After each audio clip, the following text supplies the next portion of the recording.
꿈꾸는 자가 오는 도다. Here comes that dreamer. 저는 우리 센터 건물을 대표하는 머릿돌에 조롱하는 말을 적었습니다. 꿈꾸는 자가 오는 도다. 왠지 희망 넘치고 당찬 멋진 메시지 같죠? 머릿돌은 보통 건물의 비전이나 상징성을 담아 문구를 적는데 성경의 창세기 37장 19절에서 따온 이 구절은 실제로 전혀 환영하는 말이 아닙니다. 오히려 조롱의 말이라는 사실. 이번 영상은 이 문구가 제 가슴에 새겨진 스토리에 대한 이야기입니다.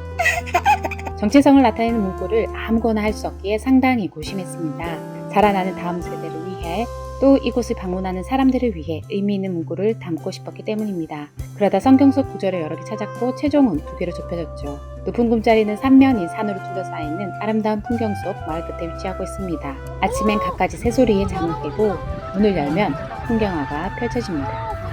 한낮의 뜨거운 태양의 열정은 온갖 식물의 성장을 북돋아주고 천상의 그라데이션을 보여주는 저녁 노을을 바라보고 있으면 어느새 반짝이는 별이 인사하는 밤이 오지요.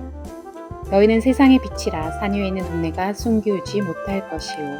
밝고 긍정적인 메시지인 이 구절이 어울릴 법합니다. 꿈꾸는 자가 오는 도다.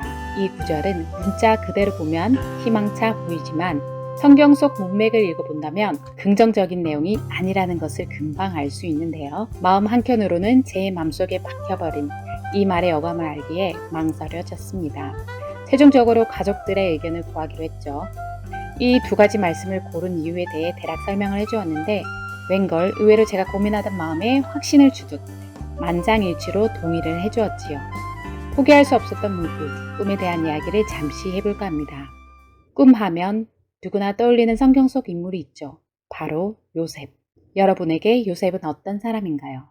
꿈꾸는 사람, 큰 꿈을 가져 성공한 사람으로 알려진 요셉은 사실은 이런 말과 전혀 어울리지 않는 사람이지요. 요셉의 청소년 시기가 암울 그 자체였다는 사실을 아시나요? 요셉의 이야기는 총리가 된 요셉의 결론에 너무 집중되는 경향이 있습니다. 성경에서는 17세의 소년으로 그의 이야기가 시작하지만 살아왔을 배경을 본다면 요셉의 어릴 적 시기는 참으로 고통 그 자체입니다. 저는 이 부분에 집중하게 된 것입니다. 요셉은 아버지 야곱이 사랑했던 아내 라헬의 첫째 아들이지만 태어났을 때는 이미 여러 명의 어머니가 있었고 배다른 10명의 형들이 있었습니다. 야곱의 모든 아들 중 11번째였죠. 설상가상으로 그의 어머니 라헬은 동생 베냐민을 낳다가 죽어버리죠. 어머니의 사랑을 받으며 자라야 할 절대적인 시기에 그는 상당히 비참하고 불우한 유년 시절을 보냈을 것입니다. 안 그래도 형들에게 미운 털이 박혔는데 아버지 야곱은 요셉에게 채색 옷을 입힙니다. 그런 후 요셉은 갑자기 자기가 꾼 꿈을 이야기합니다. 첫 번째 꿈은 형들의 곡식단이 요셉의 곡식단을 둘러서 절하는 것이었고 두 번째 꿈에서는 해와 달과 11별이 요셉에게 절하는 것이었습니다. 기가 막히는 헛소리를 해대니 형들이 그를 더욱 미워하게 된 것이죠.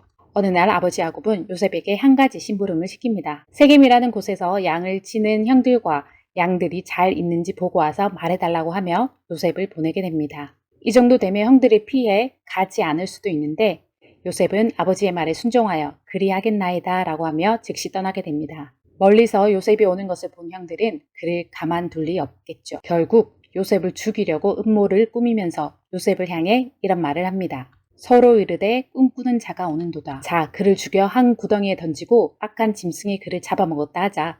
그의 꿈이 어떻게 되는지를 우리가 볼 것이니라. 네, 머릿돌에 적은 문구가 이런 뜻입니다. 확실히 요셉을 조롱하는 말이죠. 하지만 저에게는 이 말이 다르게 해석이 되었답니다. 요셉의 불우한 어린 시절의 이야기를 절대로 잊으면 안 된다는 강력한 메시지가 저를 사로잡았기 때문입니다. 그랬더니 아무것도 내세울 것이 없는 한 사람과 그와 함께 하셨던 하나님이 보이기 시작하더라고요. 그의 사춘기 시절에서 주목할 점이 있습니다. 첫 번째는 요셉이 어릴 적 꾼 꿈은 요셉의 꿈이 아닙니다. 자신이 계획하고 원해서 꾼 꿈이 아니라는 사실입니다. 하나님이 계획하신 하나님의 꿈을 요셉에게 덜컥 주신 것입니다. 그렇다면 꿈꾸는 자가 아닌 꿈 받는 자가 맞는 거죠. 두 번째로 다시 볼 것은 등장인물이 꿈을 대하는 자세입니다. 아버지 야곱은 요셉의 꿈 이야기를 할 때 꾸짖었지만 마음 한켠으로는 그 말을 간직해 두었습니다. 왜 그랬을까요? 야곱은 연약한 사람이었지만 꿈을 통해 역전의 사람이 되었고 이것을 경험으로 아는 야곱은 누구보다 이것이 하나님으로부터 온 것임을 이해했을 것입니다. 그렇다면 요셉은 어떠했을까요?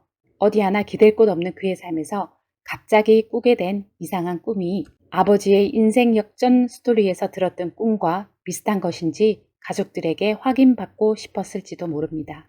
비참할 대로 비참해진 자신의 처지에 그 꿈은 붙잡고 싶은 마지막 지푸라기였을 수도 있습니다. 하지만 그가 유일하게 할 수 있었던 일은 아버지 말에 순종하여 형들을 만나러 간 것. 마지막으로 형들은 어떠했나요? 큰아버지 에서가 아닌 아버지 야곱이 받게 된 축복과 꿈에 대한 스토리를 형들이 몰랐을까요? 요셉의 꿈이 하나님으로부터 나온 것임을 철저히 부정하며 신뢰하지 않았던 것이죠.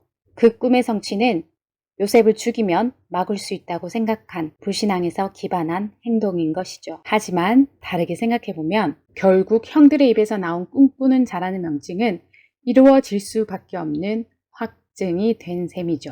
그렇다면 마지막으로 하나님의 계획은 무엇이었을까요?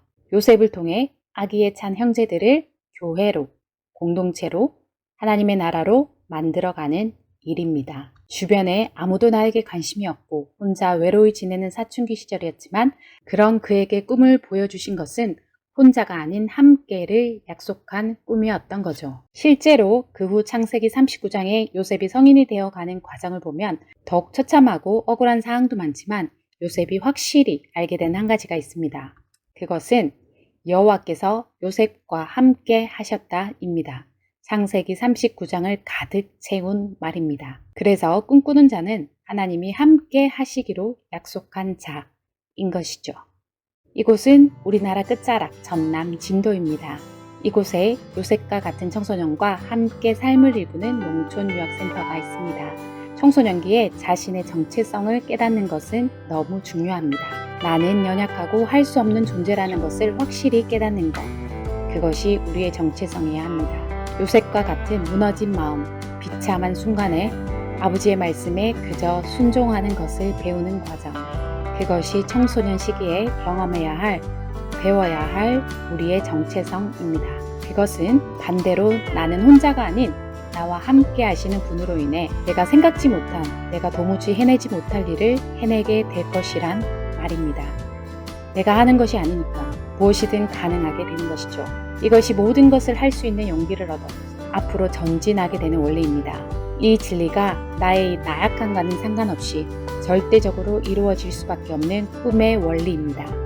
그래서 꿈꾸는 자가 오는도다. 이 구절은 축복하는 말이 될 수밖에 없는 것이죠. 나를 조롱하고 비난하는 사람을 품게 만들고 나로 하여금 복음이 흘러가게 하시는 거죠.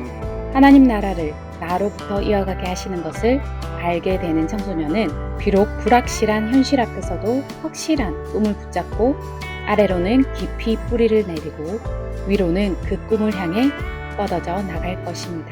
그 주인공이 되는 축복, 절대 포기할 수 없죠.